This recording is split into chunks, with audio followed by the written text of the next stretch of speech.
Allah gak pernah nyebut Palestina dalam Al-Quran. Gak ada kata Palestina dalam Al-Quran. Tapi ketika Allah ingin membahas Palestina, Allah gunakan narasi paling indah, paling luar biasa. Apa narasinya? Kata mereka apa? Cara kita untuk memecah kekuatan mereka, kita pecah antara negara Arab yang ada di Asia, Afrika. Di mana letak perpecahannya? Di sini, di Palestina. Oke, siap. Kami orang Yahudi, siap. Kami akan menjadi masyarakat yang tinggal di situ. Ada yang tanya, Ustaz, kenapa itu kok orang-orang Syiah semua yang bantu Palestina itu? Houthi Syiah, Hizbullah Syiah, kemudian Iran Syiah. Ya, kenapa?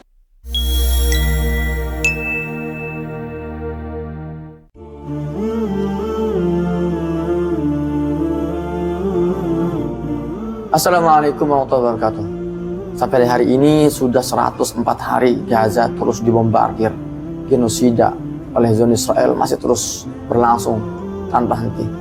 Alhamdulillah, tim kami, tim INH, lembaga yang saya dirikan dan saya kelola sampai saat ini masih terus berjuang di lapangan di Gaza, mendatangi warga yang membutuhkan ke tenda-tenda warga untuk memberikan bantuan, menyalurkan bantuan yang sudah teman-teman semua titipkan melalui lembaga INH. Semoga dengan harta-harta kita ini kita bisa ikut berjuang meringankan beban mereka dan membuat mereka lebih tegar untuk berada di Gaza. Saya Muhammad Hussein ingin berterima kasih kepada seluruh donatur, seluruh orang-orang baik, kakak, adik, ayah, bunda yang terus berpartisipasi dalam membantu mensukseskan program kemanusiaan di Gaza melalui lembaga INH. Semoga bisa menjadi pemberat timbangan amal kebaikan kita semua. Semoga Allah catat sebagai pahala jihad kita semua dan menjadi pemberat timbangan amal kebaikan kita semua. Bagi teman-teman yang ingin berpartisipasi, silakan teman-teman bisa mengirimkan harta terbaiknya, hadiah terbaiknya untuk Gaza melalui akun rekening BSI di nomor 7120520355. Sekali lagi 7120520355 atas nama International Networking for Humanitarian, atau bisa melalui Bank BCA di nomor rekening berikut 40630111137. Sekali lagi 40630111137. Kalau teman-teman sudah transfer, silakan kirim bukti transfernya ke nomor WhatsApp berikut +628773111336. Demikian saya Muhammad Hussein Gaza. Assalamualaikum warahmatullahi wabarakatuh. Jawaban buat Mbak tadi ya, yang bertanya kita harus ngapain gitu kan ya, kita apa respon kita ketika dunia ini bungkam, nggak bisa bergerak, kita harus ngapain? Nggak usah ke sana sekarang, kita nggak bisa. Tapi ya Pak, respon terbaik kita hari ini melihat pembantaian, penjajahan di Palestina, kita upgrade level dan kualitas kita sebagai seorang manusia, sebagai seorang muslim. Persiapkan diri kita. Apapun profesi Anda, jabatan Anda setinggi apapun, harta Anda sebanyak apapun, pekerjaan Anda sehebat apapun, itu kering kerontan dari keberkahan kalau tidak ada perjuangan pembebasan Masjidil Aqsa di situ. Kenapa kita hidup terhina? Umat Islam hari ini tertindas di mana-mana. Di Rohingya tertindas, Myanmar, di Burma, di Cina Uighur tertindas, Afghanistan tertindas, di Irak tertindas, Syria tertindas, di India tertindas. Kenapa? Karena keberkahan umat Islam sedang tersumbat oleh penjajahan. Kita sudah sering sekali Allah kasih bocoran. Berkali-kali Allah sebutkan dalam Al-Quran. Allah gak pernah nyebut Palestina dalam Al-Quran. Gak ada kata Palestina dalam Al-Quran. Tapi ketika Allah ingin membahas Palestina, Allah gunakan narasi paling indah, paling luar biasa. Apa narasinya? Alladzi barakna haulahu. Surat Al-Isra ayat 1 Allah berfirman, A'udzu billahi minasyaitonir rajim. Bismillahirrahmanirrahim. Subhanalladzi asra bi'abdihi lailan minal masjidil harami ilal masjidil aqsa alladzi barakna haulahu. Maha suci zat yang telah memperjalankan hambanya di malam hari dari Masjidil Haram ke Masjidil Aqsa yang kami berkahi sekelilingnya. Itu isyarat. Al-Anbiya ayat 71 Allah berfirman, wa najjaynahu wa lutan ilal ardi allati barakna fiha lil alamin. Ya, ini ayat surat Al-Anbiya ayat 1. Dan kami selamatkan Nabi Lut dan Nabi Ibrahim alaihissalam ke sebuah negeri yang kami berkahi fiha, di dalamnya, lil alamin. Ini apa arti lil alamin? untuk seluruh alam semesta. Itu isyarat. Wahai hamba-hambaku, keberkahan kalian sangat tergantung dengan kondisi Masjidil Aqsa. Kalau Masjidil Aqsa dijajah, ditindas, jangan harap kalian hidup normal, hidup mulia. Tidak akan pernah. Kita akan selama hidup terhina, tertindas. Maka ini kan masa-masa pemilu ini ya, jangan terlalu menaruh harapan besar terhadap pemimpin kita kali ini. Ya, secerdas apapun dia, sepintar apapun dia, sesoleh apapun dia, insya Allah hafalnya 70 juz misalnya, ya, nggak akan bisa mengembalikan kemuliaan umat Islam di Indonesia dimanapun berada selama Masjidil Aqsa belum dibebaskan. Jadi respon terbaik untuk kita hari ini adalah kita mengupgrade kemampuan kita, mengedukasi diri kita. Jangan berhenti dong, ayo kita yang sudah terbuka mati kita hari ini, ya, kita buka mata teman-teman kita yang masih tertidur. Kenapa kita selama ini mereka minder untuk diskusi dengan lawan-lawan anak-anak teman-teman kita? Karena kita ini kurang bahan ya gak? Kurang argumen. Kita nggak tahu bagaimana kita menjelaskan kepada mereka. Ada seorang ibu nanya ke saya, Ustaz, saya dengan anak saya ngobrol dengan teman-temannya tentang Palestina. Miris banget apa perbincangannya. Ngapain sih kita repot-repot banget bantu Palestina itu? Tadi kita juga masih banyak yang membutuhkan. Apa sih kita bantu-bantu urusan orang lain? Masya Allah. Ini salah satu indikasi bahwa anak itu sudah terkena penjajahan pemikiran. Kenapa kita banyak negara-negara Islam ini punya jutaan tentara militer, betul gak? Indonesia, Malaysia, Pakistan, Brunei, dan berbagai negara muslim lainnya punya ratusan ribu tank-tank baja dan pesawat tempur. Kenapa nggak ada yang bergerak? Kemana negara-negara Arab itu? Kemana negara Indonesia? Kemana? Karena kita semua sedang terjajah pemikiran kita. Jadi kita nggak bisa melangkah walau hanya sedetik pun. Kayak tadi kan, resolusi Khartoum misalnya kan, yaitu yang resolusi yang isinya itu pengkhianatan terhadap Masjidil Aqsa. Itu bukan hal baru itu. Ada yang bertanya, kenapa negara-negara Arab itu nggak bergerak? Sama dengan pertanyaan kenapa Indonesia nggak bergerak? Karena kita sudah dikondisikan. Tadi ketika saya di awal mengatakan wartawan Palestina yang datang ke kampung saya, dia bilang apa? Dunia ibarat seekor burung gitu kan? Ada sayap kanan, sayap kiri. Dan Palestina adalah jantungnya. Kenapa sudah dikatakan jantung? Kita lihat. Ini ya. Ini Palestina nih. Palestina adalah satu-satunya wilayah yang mengikat 3 benua besar. Ini Palestina. Di sebelah timur laut dan sebelah timur ini benua Asia. Di sini ini Indonesia nih. Ini semua Asia nih ya. Habis ini Indonesia. Kemudian di sebelah barat daya dan barat ini wilayah ini benua Afrika ya, Mesir, Libya, Aljazair, Chad. Dan di wilayah barat laut ini wilayah Eropa. Jadi bayangkan, ini pintu masuk 3 benua besar itu, Asia, Afrika dan Eropa. Jadi seluruh imperium dunia yang pernah berkuasa di muka bumi ini, mereka semua sepakat kalau memang menguasai dunia, syaratnya apa? Menguasai Palestina. Gitu loh. Dan orang-orang Eropa tahu banget negara Arab ini, ya, dia negara Arab ini ya, dari Suriah, Irak, Arab Saudi, Yaman, sampai ke Mauritania, sampai ke Nigeria nih. Nigeria itu maksudnya meskipun dia itu negara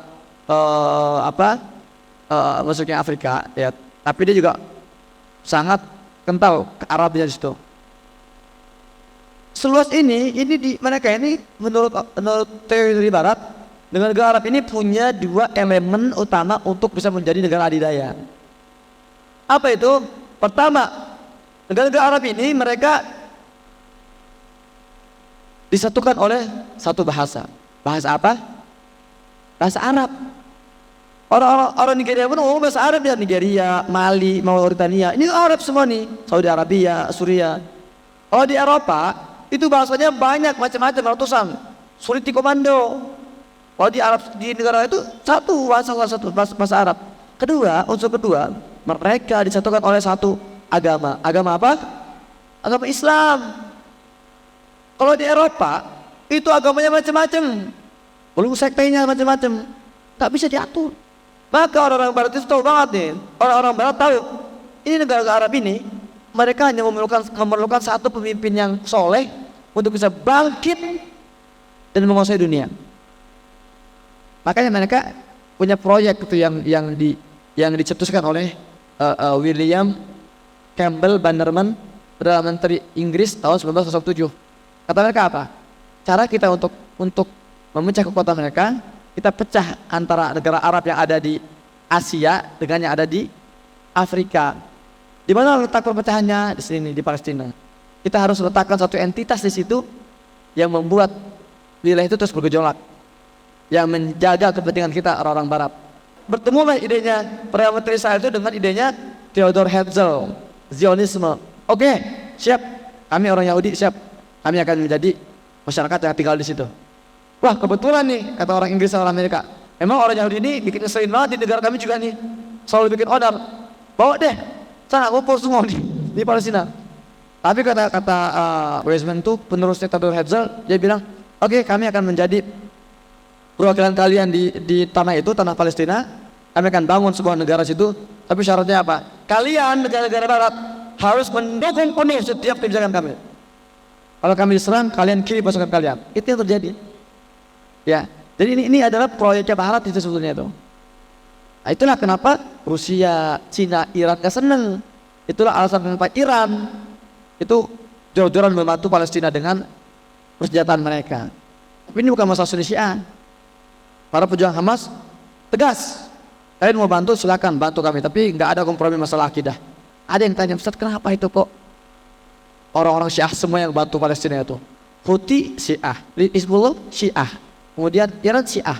Ya, kenapa kalau mereka ditawarkan bantuan, orang Gaza ini, para pejuang Gaza, mereka bukan dalam posisi milih-milih bantuan.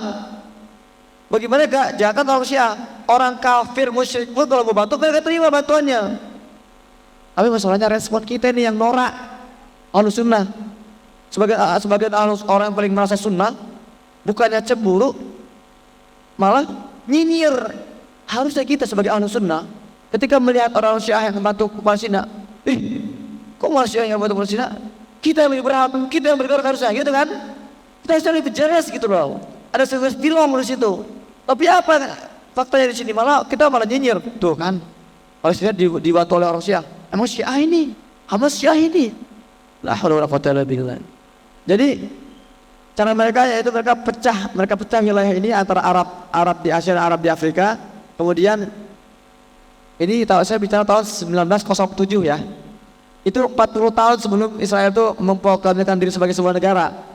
Memang mereka sudah buat roadmap-nya itu. Oke, kalau gitu kita sepakat kita akan pecah kekuatan itu, dan kita akan taruh sebuah entitas kanker di tengah-tengah itu. Tapi kan saat itu wilayah ini lagi dikuasai oleh Turki Utsmani, ya kan? Mereka pertama menggunakan pendekatan diplomasi, pendekatan bisnis. Datanglah Theodor Herzl untuk membeli tanah Palestina. Ditolak, kata Khalifah Utsmani saat itu, silakan kalian ambil tanah Palestina, tapi tunggu saya mati dulu. Oh ya udah, akhirnya mereka buat perencanaan roadmap-nya, step by step. Muncullah peristiwa Perang Dunia Pertama. Perang Dunia Pertama ini bukan seperti yang kita pelajari di sekolah. Itu cuman kulitnya doang tuh, dramanya doang tuh, yang katanya konflik antara Hungaria melawan Serbia, sampai anak mahkota Hungaria dibunuh oleh Serbia, dan muncullah konflik timur dan barat, sekutu melawan Jerman yang saat itu satu blok dengan Turki Utsmani. Misi utama dari Perang Dunia Pertama adalah menarik Turki Utsmani untuk ikut perang. Ketika sudah perang, dibantai di situ, hancurlah keselamatan Turki Utsmani.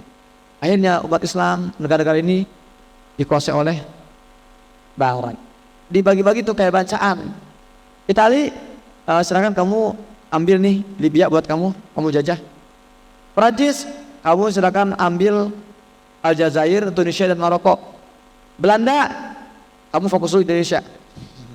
Fokus Indonesia gitu. Saya Inggris akan handle Mesir dan sekitarnya, Palestina dan Syria. Persis seperti hadis Nabi SAW 14 abad yang lalu. Beliau pernah bersabda, yushikul umamu an tadaya alaikum kama tada'akatu ila qasawatiha. Akan datang masa di mana nanti kalian umat Islam akan jadi santapan, jadi bacaan oleh musuh-musuh kalian. Itu yang terjadi saat itu, dipecah-pecah. Setelah akhirnya dipecah-pecah, muncullah perang dunia kedua. Itu juga drama juga itu. Itu bagian dari roadmap mereka menjajah Palestina.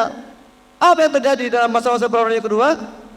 Negara-negara yang dijajah itu akhirnya dikasih kemerdekaan palsu. Sekarang kamu merdeka, ini benderanya, ini pemerintahannya, ini presidennya, ini garis-garis apa demokrasi kamu. Udah Maroko, Tunisia, sama digituin semua, Syria, Lebanon. Tapi apa intinya?